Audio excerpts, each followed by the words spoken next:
আসসালামু আলাইকুম, আশা করি সবাই ভালো আছেন। আজকে বিকাল বেলায় দেখলাম যে বাগানের কিছু মূলা শাক রয়েছে আর এগুলো নষ্ট হয়ে যেতেছে। এখন যদি না উড়ায় খাই তাহলে আর খাওয়া যেত না, কারণ এগুলো হইতেছে শাক মূলা, এগুলোর নিচে মূলা কিন্তু বড় হয় না। তো যার লাগিয়া আজকে মূলা শাকগুলা উড়াইয়া মূলা শাকের ডাটাগুলা দিয়া রান্না করা হচ্ছে কাচকি শুটকি দিয়া। এবছর কিন্তু মূলা শাক এগুলা দিয়া শুটকি দিয়ে এখন রান্না করে খাই নাই। লাল শাক দিয়ে শুটকি দিয়ে খাইছিলাম, কিন্তু মূলা দিয়ে এখনো খাইছি না। তো মূলা যেগুলো আছে এগুলো আজকে উঠাই নিয়ে মূলা শাকগুলা উড়াইয়া এই ব্যাডের মধ্যে আবার খিরা লাগাই দিয়াম।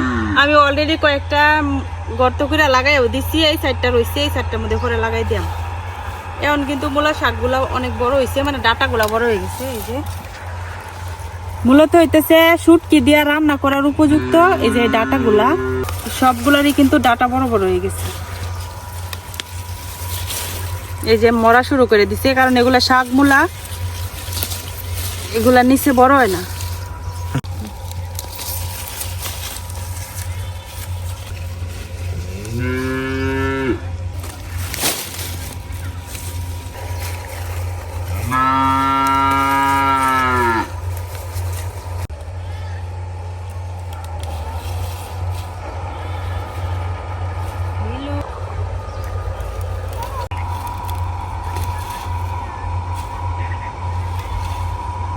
ভাবছিলাম যে সবগুলা উড়াইলাম আজকে, সবগুলা উড়াইলে তো খাওয়া শেষ করা যেত না তরকারি।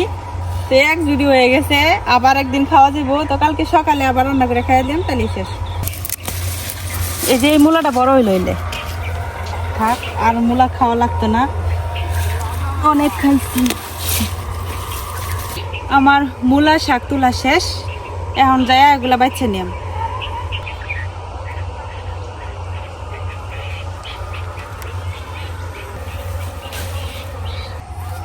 এটি শাক এখনো খাওয়া যাবো, তবে আমি আজকে শাক রান্না করতাম না। এইভাবে হইতেছে শাকগুলা ফালাইয়া ডাটাগুলা নিয়াম, যেভাবে শাকগুলা ফালাইয়া শুধু ডাটাগুলা নিয়াম। তো আগে শাকটি ফালাই আলি।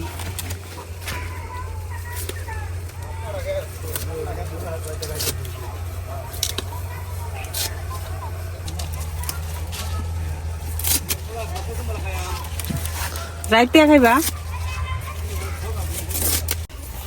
এই মূলার ডাটাগুলার ভিতরে যেরকম আঁশ আছে, তো এই আঁশগুলো যেভাবে টান দিয়া বাইর করে পরে কিন্তু কাটতে নেওয়া লাগে।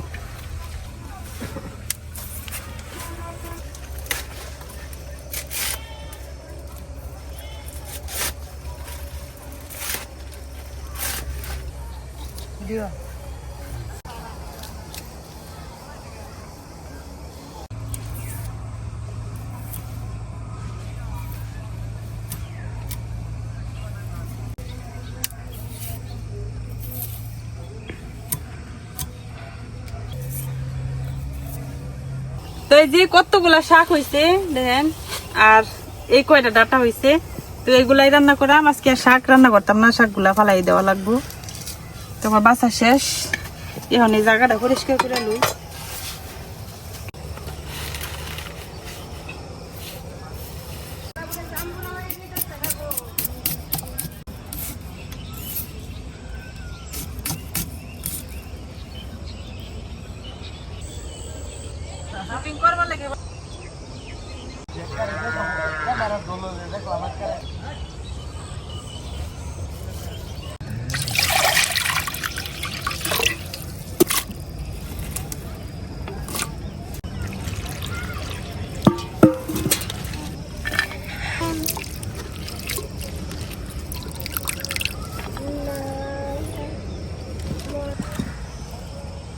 সবকিছু রেডি করে নিয়ে বসে গেছি, এখন আগুনটা ধরাই নেই।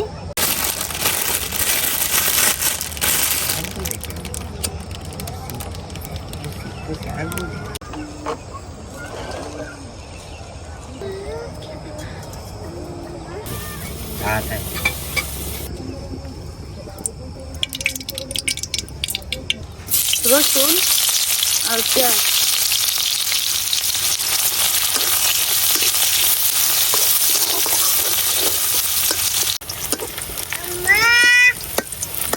পেঁয়াজটা ভাজা হয়ে গেছে, এখন দিয়ে দেব শুটকি গুলা। তো এখানে আমি নিচ্ছি কাচকি শুটকি।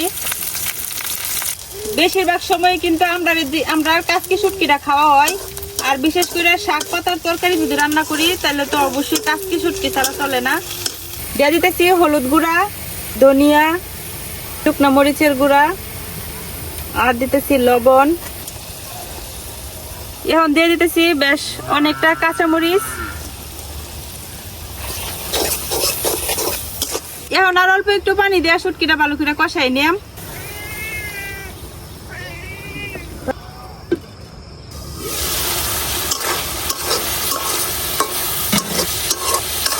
শুটকিটা আমি ভালো করে কষাই নিছি। এখন হইলো ডাটাগুলা দিয়া দেন, মূলা শাকের ডাটাগুলা।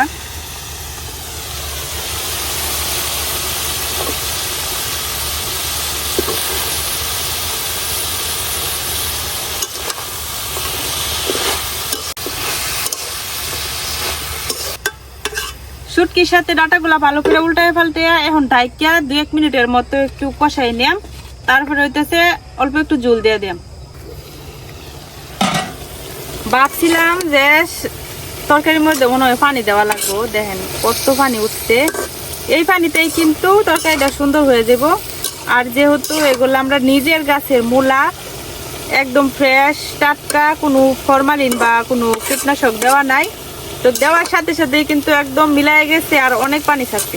তো এই পানির মধ্যে এখন আমি তরকারিটা রান্না করে নিলাম যতক্ষণ পর্যন্ত না ডাটাগুলা সিদ্ধ হয়ে যায়। এই মূলা শাকের ডাটা আর শুটকির তরকারি কিন্তু অনেক মজা লাগে খাইতে। আর শীতের দিনে এই তরকারি তো কোনো তুলনাই হয় না।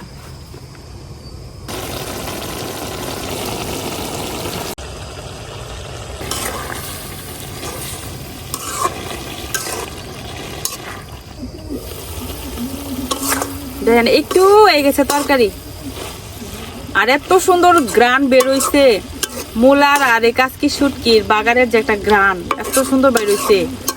তো আমার তরকারি কিন্তু হয়ে গেছে, এখন নামাই নিলাম।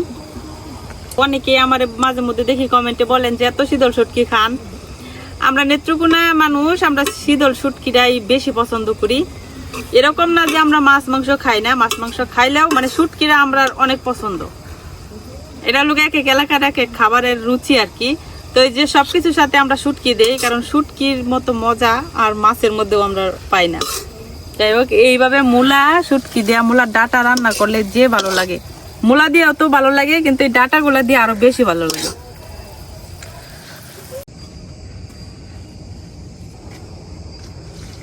তো তৈরি হয়ে গেছে আমরা গ্রামের সবচেয়ে মজার যে খাবার, মূলা শাকের ডাটা দিয়া কাঁচকি শুটকির তরকারি।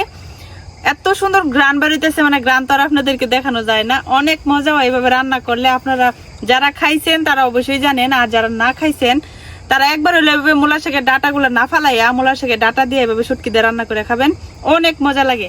তো যাই হোক, রাত হয়ে গেছে অনেক, আজকে এখানে শেষ করতেছি। সবাই ভালো থাকবেন, আল্লাহ হাফেজ।